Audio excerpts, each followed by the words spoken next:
শেখ আহমদুল্লাহকে ৪৮ ঘন্টার আলটিমেটাম দেওয়ার পর এবার সাইবার ট্রাইব্যুনালে গেলেন তাহিরি হুজুর। আপনারা জেনে থাকবেন, গত কয়েকদিন আগে শেখ আহমদুল্লাহ হাফিজাহুল্লাহ তিনি একটি কথা প্রসঙ্গে বলেছিলেন, রাসূল সাল্লাল্লাহু আলাইহি ওয়াসাল্লাম ৪০ বৎসর বয়সের আগে নবী ছিলেন না, বরং ৪০ বৎসর বয়সে যখন ওনার নবুয়ত প্রকাশ পেয়েছে তখন তিনি নবী হয়েছেন।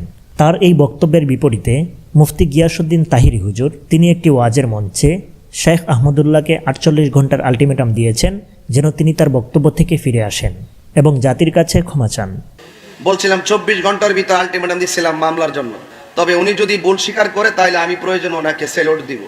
গিয়াসউদ্দিন তাহিরি বলেন, রাসূল সাল্লাল্লাহু আলাইহি ওয়াসাল্লাম শুধুমাত্র ৪০ বৎসর বয়স থেকে নবী নন, বরং তিনি সমস্ত সৃষ্টিজীবের আগে থেকেই নবী। রূহ জগতে যখন সবার আগে তাকে সৃষ্টি করা হয় তখন থেকেই তিনি নবী। গিয়াসউদ্দিন তাহিরির এই আলটিমেটামের পর ৪৮ ঘন্টা পেরিয়ে গেলেও শেখ আহমদুল্লাহ এ বিষয়ে কোনো বক্তব্য না দেওয়ায় এবার গিয়াসউদ্দিন তাহিরি শেখ আহমদুল্লাহর বিরুদ্ধে অভিযোগ করার জন্য সাইবার ট্রাইব্যুনালে গিয়ে উপস্থিত হয়েছেন। এ বিষয়টি নিয়ে সারা বাংলাদেশের ধর্মপ্রাণ মুসলিমদের মধ্যে তুমুল আলোচনা, সমালোচনা এবং বিতর্কের সৃষ্টি হয়েছে। সামাজিক যোগাযোগ মাধ্যম ঘেঁটে দেখা গেছে এদের মধ্যে গিয়াসউদ্দিন তাহিরির ঘরানার লোকেরা, বিশেষ করে সুন্নি মাজারপন্থীরা তাহিরির পক্ষাবলম্বন করেছেন, আর অধিকাংশ মানুষ শেখ আহমদুল্লাহর পক্ষাবলম্বন করেছেন।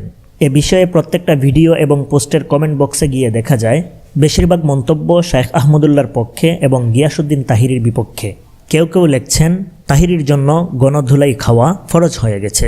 এছাড়াও অনেকেই তাহিরিকে ভণ্ড, মাজার পূজারী, সিন্নিখুর বলে বিভিন্ন গালাগালি করছেন। এমনকি একটি কমেন্টে দেখা গেছে গিয়াসউদ্দিন তাহিরি কোনো একবার প্রবাসীদেরকে নিয়ে বাজে মন্তব্য করার কারণে কোনো এক প্রবাসী গিয়াসউদ্দিন তাহিরির ছবির মধ্যে জুতার বাড়ি দিচ্ছেন। কমেন্ট বক্স ঘুরে ঘুরে গিয়াসউদ্দিন তাহিরির বিরুদ্ধে এমন অসংখ্য বিদ্রুপাত্মক কমেন্ট পাওয়া যায়। অপরদিকে দেখা যায় শেখ আহমদুল্লাহর পক্ষে অধিকাংশ মন্তব্য। কেউ কেউ শেখ আহমদুল্লাহর হাস্যোজ্জ্বল ছবি দিয়ে সেখানে লিখেছেন, প্রিয় শেখ, আপনার সকল বিপদে আমরা আপনার পাশে আছি ইনশাআল্লাহ।